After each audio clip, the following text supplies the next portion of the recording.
It always takes exactly 3 seconds for your life to fall apart. I counted. 1. The conference room door slams open. 2. 12 heads snap toward our CEO's red face. 3. His finger jabs straight at me as he says those words I'll never forget. It's always the quiet ones.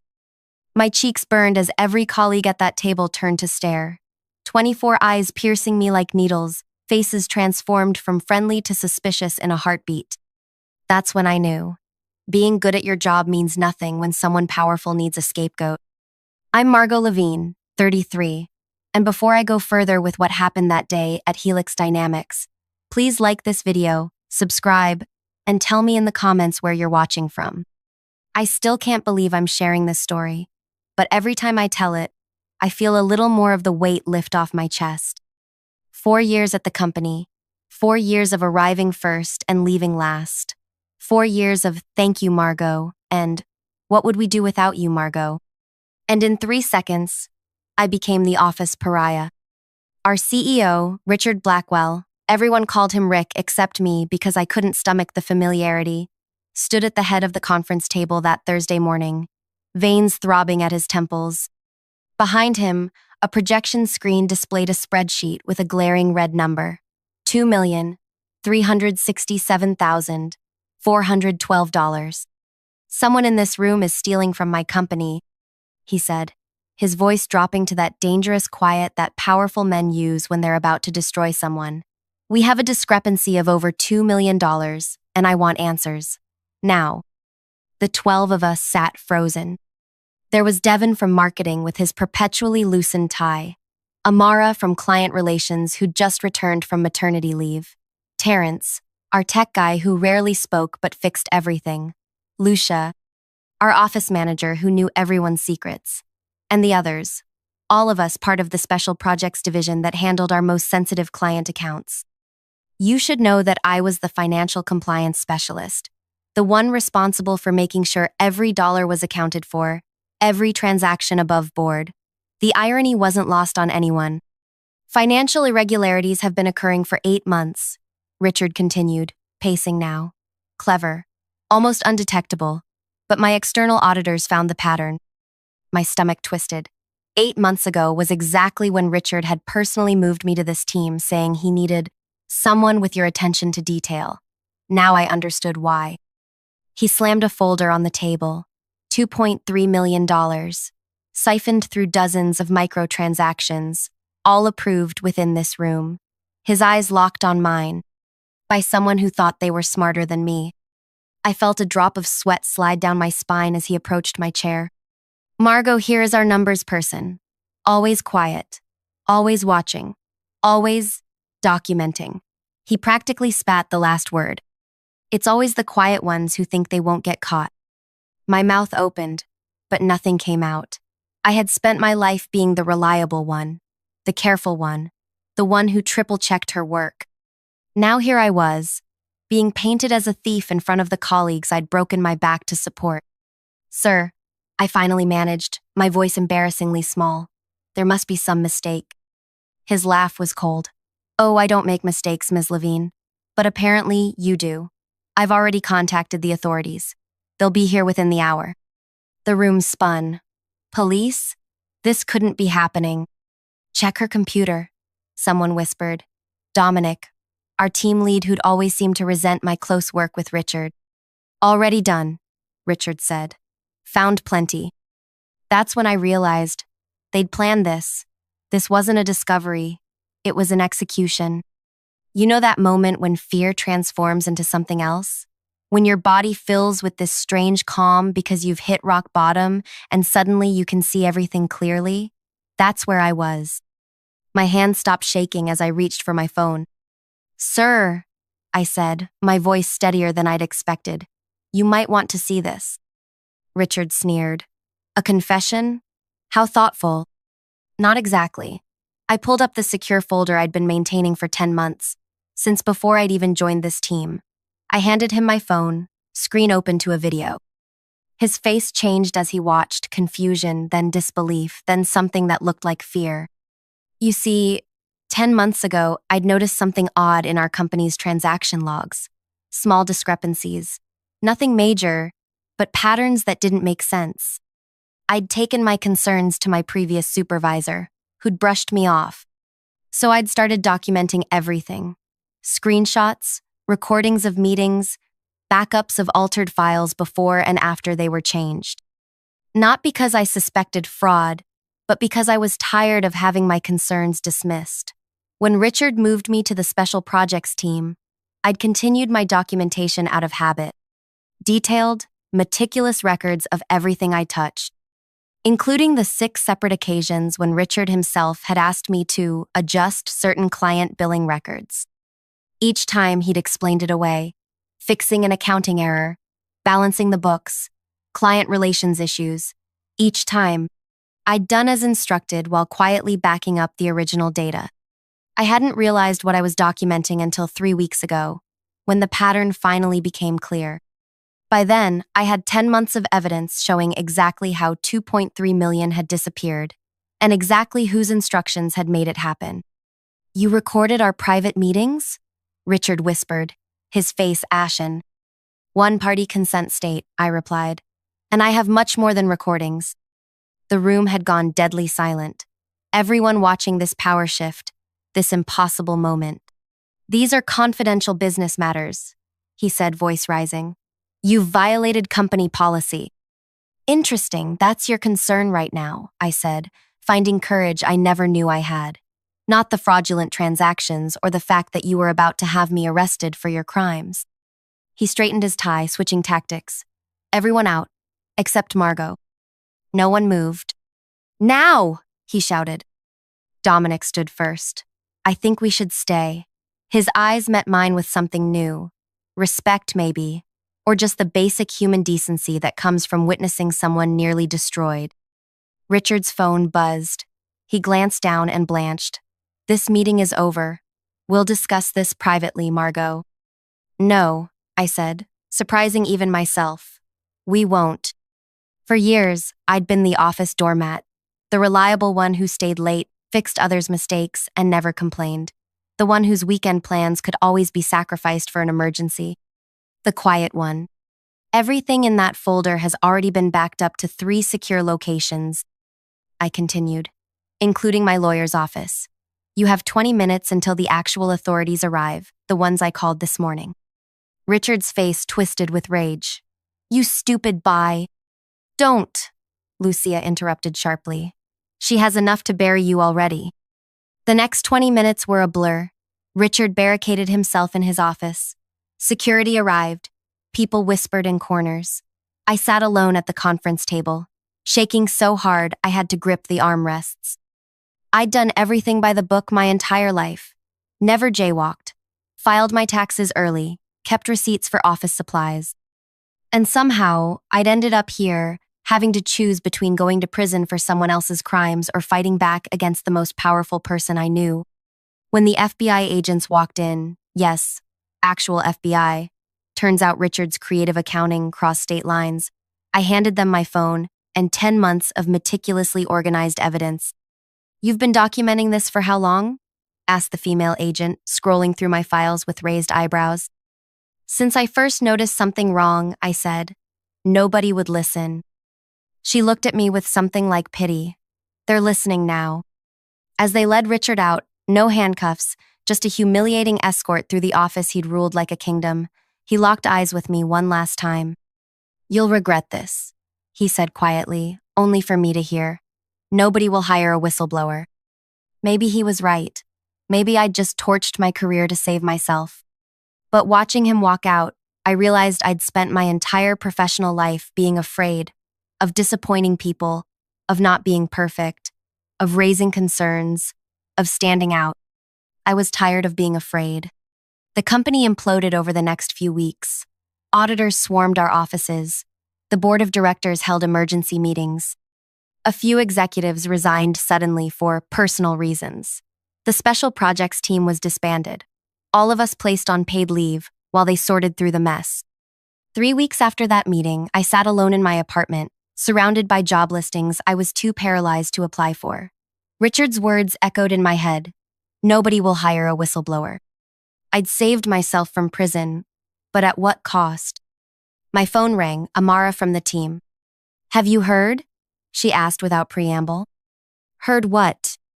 The board fired 4 more executives this morning. They're claiming they knew nothing about Richard's scheme. But guess what the investigators found? Emails. Lots of emails. I closed my eyes. So everyone knew. Not everyone, she said, but enough people to make this a much bigger scandal than just Richard. I should have felt vindicated. Instead, I just felt tired. There's something else. Amara continued. The board is looking for internal candidates to help rebuild. People they can trust. A pause. They asked specifically about you, Margot. My laugh was hollow. Me? The whistleblower? The person with integrity, she corrected. The one who did the right thing at enormous personal risk. I didn't know what to say. For years, I'd been invisible, valuable for my work, but never seen as leadership material. Too quiet, too careful, too me. They want to meet tomorrow, Amara said.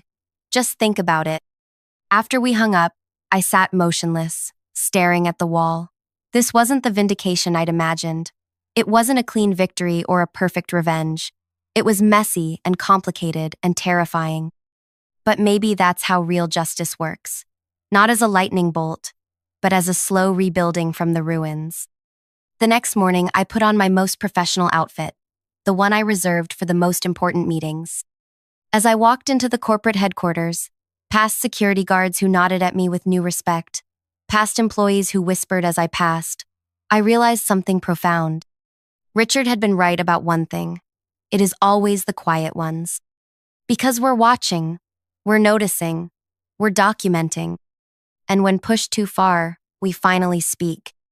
The boardroom looked different from the other side of the table. Sunlight streamed through floor-to-ceiling windows, illuminating the faces of 7 people who'd never given me a second glance before. Now they watched me with careful attention as I settled into the chair directly opposite Diane Mercer, the board chairwoman. Ms. Levine, she began, her voice crisp and businesslike. I want to start by thanking you for your courage. What you did protected this company from far worse consequences. The words sounded rehearsed, like something her crisis management team had crafted. I nodded politely but said nothing. I'd learned that silence makes powerful people uncomfortable. Let them fill it. We've conducted a thorough investigation, continued Lawrence Chen, the company's lead counsel. The fraud goes back 18 months and involves 7 executives, including Richard. 4 have already resigned. 3 are contesting their termination. My mouth went dry. 7 executives knew? Knew, participated, or deliberately looked the other way, Lawrence clarified. The $2.3 million Richard accused your team of stealing was just what we've found so far. I thought about my former teammates, 11 people who'd been under suspicion, whose reputations had been questioned. What happens to my team? Diane exchanged glances with the others. That's partly why we wanted to speak with you. We're restructuring the company. Several departments will be consolidated, and we need people we can trust to help us rebuild. Here it came. The job offer Amara had mentioned. I braced myself. We'd like you to lead the new financial compliance division, Diane said. You'd report directly to the board, with a substantial salary increase and the authority to build your own team. My heart raced. This was beyond anything I'd expected. A director-level position, multiple steps above my previous role. The kind of job that would normally require an MBA and 15 years of experience. The kind of job no one would have ever considered me for a month ago. Why me? I asked. Not fishing for compliments, but genuinely needing to understand. Diane's professionally pleasant expression faltered. Frankly, Ms. Levine, we have a credibility problem. We need someone with unimpeachable integrity. Someone who's proven they'll do the right thing even when it's difficult. Translation, they needed my reputation to save theirs, my whistleblowing as a corporate shield. I'd be their ethics mascot, evidence that the company had cleaned house. And if I say no? I asked. We'd understand completely, Lawrence said smoothly. You'd receive a generous severance package, excellent references. And an NDA, I assume? I interrupted. The momentary silence confirmed it. They'd pay me to go away quietly if that's what I wanted. I looked around the table at these powerful people who suddenly needed something from me. A month ago, I would have taken whatever they offered, grateful for any positive recognition. But that Margot died the day Richard tried to destroy her. I'd like to propose an alternative, I said, surprised by my own steady voice. I'll consider the position, but I have conditions. The air in the room shifted, eyebrows raised. This wasn't in their script. We're open to discussion, Diane said cautiously. First, my entire team gets cleared publicly. A company-wide email stating they've been exonerated, plus bonuses for the stress they've endured. Lawrence scribbled notes. That seems reasonable. Second, I want to interview everyone in the finance department personally. Anyone who stays will report to me, and I need to trust them. More nods around the table. Third, I want Richard's office. That stopped them. Richard's corner office was traditionally reserved for C-suite executives. That's not standard for a director-level position, said Martin from HR, speaking for the first time. I met his gaze steadily. Nothing about this situation is standard. Diane studied me for a long moment, then nodded. Anything else? I took a deep breath. Yes. No NDA. I won't publicly disparage the company if you act in good faith, but I won't sign away my right to speak. The temperature in the room dropped 10 degrees. That's highly unusual, Lawrence began. So is being falsely accused of embezzlement by your CEO? I countered. I didn't ask for any of this. But now that we're here, I need to know I'm walking into something better, not just different. Diane dismissed everyone except herself and Lawrence. For 45 minutes, we negotiated terms. By the time I left that boardroom, I had everything I'd asked for in writing, and something even more valuable: respect. The next day, when I walked into Richard's former office, and the office now, I felt a complex wave of emotions. Triumph, yes, but also sadness for what it had cost to get here. I ran my fingers along the expensive desk where he'd once sat plotting my downfall, and thought about power, how it changes people, how it can corrupt, how desperately I didn't want that to happen to me. A knock at the door interrupted my thoughts. Lucia stood there, holding a small plant. Office warming gift, she said, placing it on my desk. Hard to kill, even for people who forget to water it. Like your career, apparently. I laughed, my first genuine laugh in weeks. Have you heard from the others? I asked. Everyone's been called in for meetings today. There are rumors about reorganization, about you. She trailed off, studying my face. So it's true? You're running things now? A department, not the company, I clarified. And I'd like you to be my second in command. Her eyes widened. Me? I'm office management, not finance. You're organized, perceptive, and most importantly, you stood up for me that day when it would have been easier not to. I said, I need people I can trust. Over the next week, I met with each member of our former team, plus dozens of others from finance and accounting. I hired Terrence to build custom security protocols for our new department, brought in Amara to handle external communications. Even Dominic, who'd initially suggested checking my computer, showed enough remorse and competence to earn a place on the new team. Only Devin declined my offer. I'm sorry, Margot, but this place is tainted for me now, he said. I've accepted a position elsewhere. I respected his decision. Not everyone wants to rebuild from ruins. The work was harder than anything I'd done before. 16-hour days became normal. We found more financial irregularities as we dug deeper. Richard's scheme had tentacles throughout the company. Each discovery felt like vindication, but also reminded me how close I'd come to taking the fall for it all. 3 months into my new role, I received a text from an unknown number. You think you've won? Enjoy it while it lasts. I knew immediately who it was from. My hands shook as I showed the message to Lawrence. We'll handle this, he assured me. Richard's under investigation by 3 different agencies. This will only make things worse for him. But that night, alone in my apartment, I couldn't shake my fear. Richard had been powerful and connected. What if he still had allies in the company? What if this was just the beginning of his retaliation?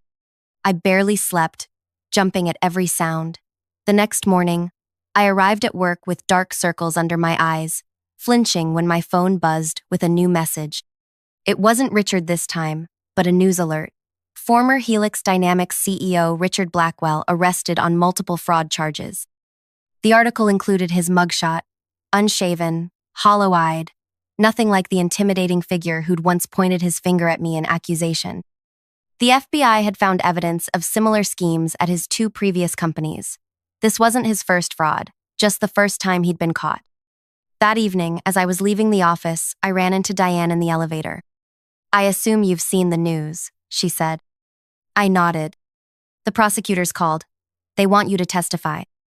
My stomach clenched. The thought of facing Richard in court, of having to relive that humiliating meeting, made me physically ill. "Do I have a choice?" I asked. "Legally? Yes. Practically." She left the sentence unfinished. We both knew the reality. If I refused to testify, it would undermine everything I'd fought for. The preliminary hearing was scheduled for a Tuesday morning in early December. I spent the night before rehearsing my testimony with Lawrence, preparing for every possible question. "Just tell the truth," he advised. "That's all you need to do." But walking into that courtroom the next day felt like walking into battle. My carefully chosen outfit, a charcoal gray suit, nothing flashy, felt like armor, my organized folder of notes, a shield. And then Richard was there, sitting beside his attorney, wearing a suit that hung loosely on his frame. He'd lost weight. When he turned and saw me, his expression shifted from blank to venomous so quickly it made me flinch. I expected to feel afraid. Instead, I felt nothing. This man had no power over me anymore. When I took the stand, my voice didn't shake. I answered each question clearly, referring to my documentation when needed. I described the transactions, the pattern of fraud, how Richard had positioned me to take the blame. Richard's attorney tried to paint me as an ambitious employee who'd turned on her boss to advance her career. "Isn't it convenient that you're now in a director-level position after accusing Mr. Blackwell?" "There was nothing convenient about any of this," I replied. "I lost friends. I still have anxiety attacks. I check my locks 3 times before bed." But I didn't have a choice. It was either speak up or go to prison for something I didn't do. When it was over, I walked past Richard without making eye contact. Outside, reporters waited with cameras and microphones. "Miss Levine, how does it feel to take down your former boss? Will you continue working at Helix Dynamics? Do you consider yourself a hero?" I pushed through them without answering. This wasn't about heroism or revenge. It was about survival. 6 months after that first accusation, Richard pleaded guilty to multiple fraud charges. The details were made public. He'd been siphoning money to cover personal gambling debts, creating elaborate cover-ups, and preparing to flee the country when the scheme began to unravel. He received 8 years in federal prison. The company survived, though changed. We lost clients initially, but gained new ones who appreciated our enhanced transparency measures. The Levine protocols, as they became known internally, set a new standard for financial compliance. My team, my real team, the people who'd been through hell with me, became the most cohesive unit in the company. We were the ones who'd seen the worst and chosen to rebuild anyway. That creates a bond nothing can break. A year to the day after Richard had stormed into that conference room pointing his finger at me, I called my team together. "I want to thank you," I said, looking around at these people who'd become more than colleagues. A year ago, we were nearly destroyed by someone who thought power meant never being questioned. You could have left, found safer jobs. Instead, you stayed to fix what was broken. "We stayed because of you," Lucia said. "You showed us what real leadership looks like." That night, I sat alone in my office, no longer thinking of it as Richard's, and reflected on how completely my life had changed. I'd never wanted power or attention. I just wanted to do my job well and be treated with basic respect. Instead, I'd been thrust into a crucible that burned away my fear of confrontation, my need for approval, my habit of making myself small. What emerged wasn't perfect or fearless, but stronger, more authentic. Richard had been right about one thing. It is always the quiet ones you need to watch. Not because we're plotting against you, but because we see everything. We notice patterns, we keep receipts. And when pushed too far, we don't just speak up, we transform. 2 years later, I was promoted to CFO. The day the announcement went public, I received an envelope with no return address. Inside was a newspaper clipping about my promotion and a single line written in familiar handwriting. "Congratulations, you won." I didn't respond. Some victories don't need acknowledgement. Sometimes, living well really is the best revenge. Is my story unique? Maybe not. Corporate fraud happens every day. Whistleblowers face retaliation. Power corrupts. Systems protect themselves. What's unique is that I survived to tell it, that I found my voice when it mattered most, that I learned the difference between being quiet and being silenced. So if you're watching this and something in my story resonates, if you're the quiet one, the careful one, the one who notices things others miss, know this. Your attention to detail isn't overthinking. Your caution isn't weakness. Your documentation isn't paranoia. It might just save you someday. And if you're the Richard in someone's story, the one using your power to crush those beneath you, believing your position makes you untouchable, know this too. The quiet ones are watching, always watching. Have you ever been in a situation where you had to stand up to someone more powerful than you? What gave you the courage to speak up? Or if you stayed silent, what held you back? I'd love to hear your stories in the comments. And if this resonated with you, please subscribe. There's power in our shared experiences, in knowing we're not alone in these moments that test who we really are. Because ultimately, that's what my story is about. Not fraud or corporate politics or even revenge. It's about that moment when you have to decide who you are, when everything is on the line. When the comfortable mask of who you've been is ripped away, and you discover who you've always been beneath it. Sometimes it takes nearly being destroyed to find out how powerful you really are.